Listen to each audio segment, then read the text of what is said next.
पूजन करने वाला व्यक्ति, मंदिर जाने वाला व्यक्ति, स्मरण करने वाला व्यक्ति, नाम जाप करने वाला व्यक्ति, भगवान का भजन करने वाला व्यक्ति जब बार बार तकलीफ भोगता है तो भगवान से विश्वास उठ जाता है। अब मैं नहीं जाऊंगा, अब मेरे को वहां जाना ही नहीं है। अब उसकी निंदा करना चालू कर देगा, फिर धीरे धीरे वहां जाना बंद कर देगा, निंदा करना प्रारंभ कर देगा।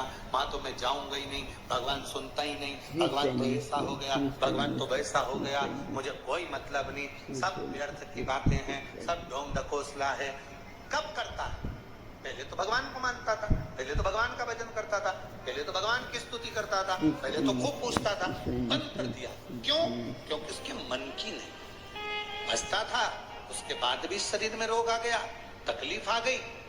भगवान का दोष नहीं है, तकलीफ आ रही है ये हमारे प्रारब्ध का, हमारे कर्म का दोष है। वो तो तुम गुरु की शरण में हो, परमात्मा की शरण में हो, भगवान की शरण में हो, जाते रहो। ना जाने कितने और धक्के खाने लिखे थे, पर भगवान की शरण में रहोगे तो बड़ा सा बड़ा खड्डा भी धीरे से निकल जाए। बस में सफर करा है तुम लोगों ने? जम के बोलो जरा। टच का पीछे ज्यादा लगता है कि आगे ज्यादा लगता है? पीछे, क्योंकि ड्राइवर की सीट से जितने दूर रहोगे उतने दच के सहना पड़ेंगे। ड्राइवर की सीट के पीछे रहोगे, दच के कम लगेंगे। उसी तरह गुरु से और भगवान से जुड़कर चलोगे, संसार में बहुत दचके हैं, लगने नहीं देगा। थोड़ा समय, रोड है, दचके तो होंगे, सामने रोड बना है तो दचके तो होंगे। जो पूर्व में कर्म कर कर आए हो वो तो तुम्हें भोगना पड़ेगा।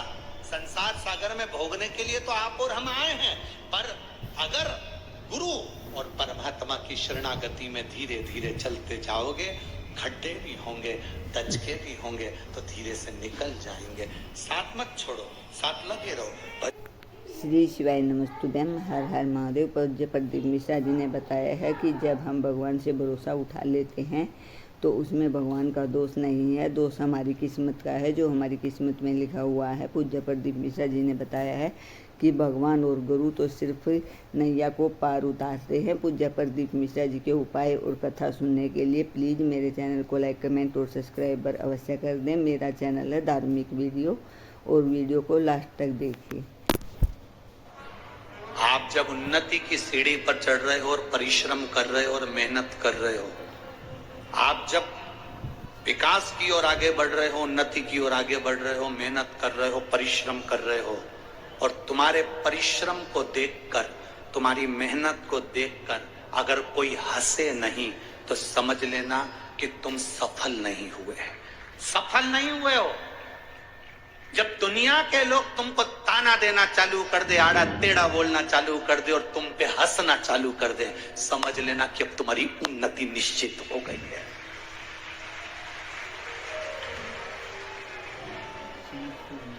बोल बम का नारा है, अब तुम्हारी उन्नति निश्चित हो गई है। अब तुम उन्नति की, अभी तक लोग, जब तुम मेहनत कर रहे थे तो तुम पर लोग हंस नहीं रहे थे, ताना नहीं दे रहे थे, गालियां नहीं दे रहे थे, अपशब्द नहीं कर। अब दुनिया जब कोई ना तुम पर हंसे, कोई तुम पर उंगली भी ना उठाए, कोई तुम पर अपशब्द भी ना कहे, कोई तुम पर ताने भी ना दे, तब समझ लेना कि तुमने कोई तरक्की नहीं करी। अब जब तुमको लोग गालियां देने लगे, ताने देने लगे, अपशब्द कहने लगे, तब समझना कि मेरे भोलेनाथ ने हाथ पकड़ लिया, अब मतलब मैं उन्नति की ओर बढ़ना चालू हो गया हूं। इसलिए मेरी बुराई होने लगी, मुझे लोग अपशब्द कहने लगे, मुझे लोग ताने देने लगे, मेरी अब उन्नति की ओर में बढ़ना प्रारंभ कर दिया। हमें क्या लगता है कि हमें लोग गाली दे रहे हैं, हमें लोग अपशब्द कर रहे हैं, हमें लोग ताने दे रहे हैं, मतलब मैंने कुछ गलती, ना ना ना, आपको दे दिया ना गाली, लोगों ने अपशब्द कर दिया ना, ताने दे दिया ना, समझ लो कि आगे बढ़ गए। जिस बहू को सास के अपशब्द ज्यादा मिलते हैं, वो बहू जिंदगी में कभी हार नहीं मानती, उन्नति की ओर बढ़ती चली जाती। ताने मिलेंगे ना आपको, अपशब्द मिलेंगे ना आपको, आप क्यों हारते? आपकी सास ने कुछ कह दिया, आपकी हिम्मत हार गई। आपको सास ने कह दिया कि तू तो बेकार है और तेरी जिंदगी भी बेकार निकलेगी, तो तुम ये हिम्मत मत हारना, तुम्हारी सास तुमको पक्का कर रही है, पक्का। चलो जीजियों, आप में से कितनी लोग हैं जो पापड़ बनाती हैं? कभी पापड़ बनाया है? पापड़ चने का, मूंग का बनाया? सबने हाथ ऊंचा करो, किस किसने बनाया है? जरा बनाया? धर लो धर लो धर लो, बहुत बढ़िया। हमने भी बहुत बनाया, ठीक है। हमने बनाया।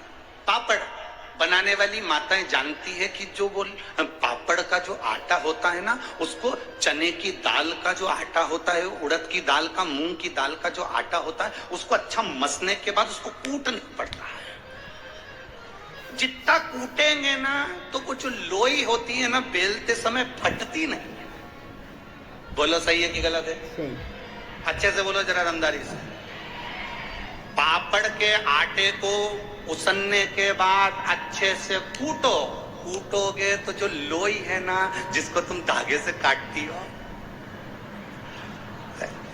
जिसको तुम पांव के अंदर धागा ऐसे बांध लेती हो और बाद में लोई काट काट के डालते हैं, तो तुम अंदाजा लगाना कि वो जो लोई है ना, वो लोई तुम अगर अच्छे से वो कुट गया, अच्छे से वो लोई, अच्छे से वो भिंडा पिट गया, कुट गया, तो फिर तुमने जब पापड़ बेलना प्रारंभ करा तो वो पापड़ बीच में से फटे ही नहीं। और जिस आटे